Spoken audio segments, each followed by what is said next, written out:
Buenos días, voy a hablar en este video sobre un trabajo que se titula El acuarismo como vía de dispersión de moluscos de agua dulce en el sudoeste bonaerense de la República Argentina. Para comenzar, sabemos que el acuarismo es una importante vía de introducción de moluscos en ambientes acuáticos, pero aún en Argentina se desconoce esa frecuencia, se desconoce el comportamiento de los acuaristas y las especies más frecuentes que son incluidas en los acuarios. También sabemos que la introducción de especies exóticas en nuevos territorios suele dar como resultado las invasiones biológicas que luego son una de las causas más importantes de pérdida de biodiversidad. Otro punto a tener en cuenta es que algunos estudios que están enfocados en la Unión Europea concluyen que la fauna incidental, que es la que aparece sin intención dentro de los acuarios, tiene un gran potencial para establecerse como especie fuera del rango nativo. Para este trabajo se diagramó una serie de preguntas, se establecieron preguntas que consideramos importantes y luego esas preguntas se plasmaron en una encuesta que se realizó a través de formulario de Google. Se adaptaron esas preguntas al formato del formulario y luego se difundió a través de servicio de mensajería instantánea, más específicamente por WhatsApp. En cuanto a los resultados, se obtuvieron 222 respuestas. Entre las primeras preguntas, una de ellas era si la persona ha tenido uno más acuarios. La mayor parte de las respuestas, en particular el 62,6%, dijo nunca haber tenido acuarios, mientras que el 27,9% tuvo acuarios hace más de 5 años y el 9,5% en los últimos 5 años. El total de las personas que tuvieron acuarios suman un 37,4%, de las cuales el 99% tuvo acuarios de agua dulce, el 90,4% dijo haber tenido acuarios de agua fría y el 42,7% dijo haber incluido plantas acuáticas en sus acuarios. Todos estos resultados de distintas preguntas que se incluyeron en la encuesta. En cuanto a los acuarios de agua dulce en particular, se consultó si la persona ha tenido o tiene caracoles o almejas. El 67,1% respondió que no, mientras que el 32,9% respondió que sí. Y de ese porcentaje, de ese 32,9%, el 48,1% dijo que esos organismos fueron incorporados con plantas. El 40,7% fueron capturados en ambientes naturales, el 29,6% comprados en comercios y el 3,7% fueron comprados por internet. Dijo haber comprado estos organismos por internet. Porcentaje muy bajo, algo que se destaca teniendo en cuenta que en estos tiempos el mercado por internet de estas especies ha aumentado significativamente.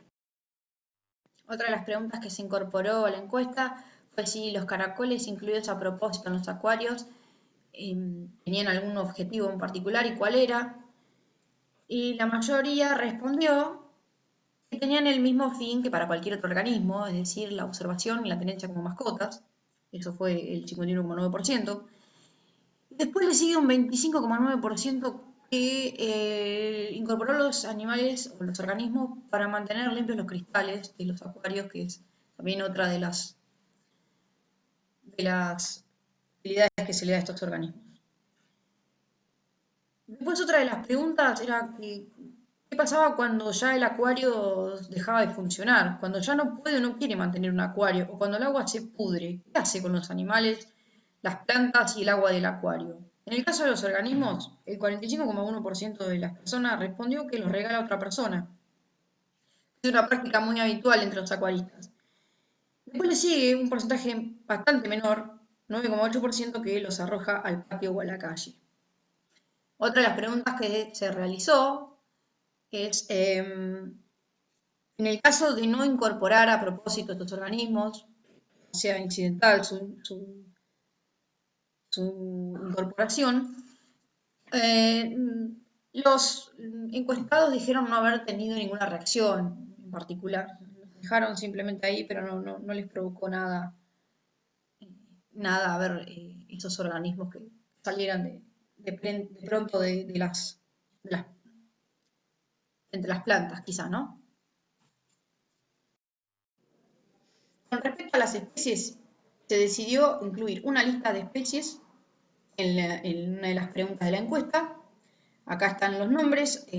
Vale aclarar que en la diapositiva aparecen los nombres científicos, pero en las encuestas, en la pregunta, aparecía el nombre común para que sea más fácil identificarlas.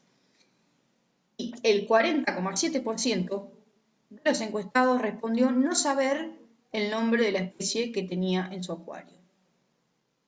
Y le siguió con un 37% Pomacea,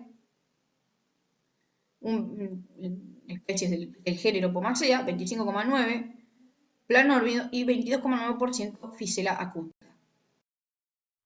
También se realizó una pregunta donde se colocaron fotos con las distintas especies para ver si los encuestados podían identificarlas. Y se obtuvo que un 48,1% identificaron a los planórbidos, el 37% identificaron a melanoides, el 25,9% identificó a Ficela acuta y el 22,2% identificó a Pomacea, alguna especie del género, Pomacea canaliculata en este caso. Por allá lejos, en el 7,4% identificaron a Corbicula fluminia, que es la almeja asiática. Una de las últimas preguntas fue: ¿qué consecuencias considera que puede tener la introducción de animales o plantas acuáticas en ambientes naturales? El 60,4% de los encuestados, el total de los encuestados, porque esta pregunta llegó el total de los encuestados, respondió que las consecuencias podían ser negativas o desfavorables, mientras que el 27% respondió que no sabía y el 12,6% respondió que pueden ser positivas o favorables. También se pedía mencionar alguna consecuencia, ya sea negativa o positiva, y se pudieron destacar algunas, entre otras, ¿no? Pero las más nombradas fueron, entre las negativas, competencia, depredación, enfermedades, cambios ambientales, pérdida de biodiversidad autóctona en los ecosistemas, mientras que por el lado de las positivas se destacaron una mejor oxigenación del ambiente, que embellecen el paisaje, que mejoran la diversidad, aumentan los nutrientes. Por último, se preguntó si estaban los encuestados interesados en responder nuevas encuestas y recibir información sobre el tema, y el 64,4% dijo estar interesado, dijo que sí. Con respecto a la discusión y a las conclusiones, se puede decir que la encuesta permitió observar que existe un escaso conocimiento de las especies que se incorporan o que aparecen en los acuarios. La encuesta también arrojó que generalmente los acuaristas tienden a regalar estos organismos a otras personas una vez que se cansan o que deciden abandonar esta actividad. Esto no asegura que las especies no sean introducidas en los ambientes naturales. Para un mejor abordaje de esta situación se deberían realizar más estudios para conocer la situación del acuarismo en el sudeste bonaerense y el comportamiento de las personas que practican el acuarismo con respecto a las especies que deciden incluir. Con respecto al método, las encuestas en general parecen ser un buen método para acercar estas temáticas a la comunidad y es necesario difundir esta problemática de las especies exóticas invasoras a la comunidad y que se conozcan las especies nativas también del sudoeste bonaerense. Muchas gracias.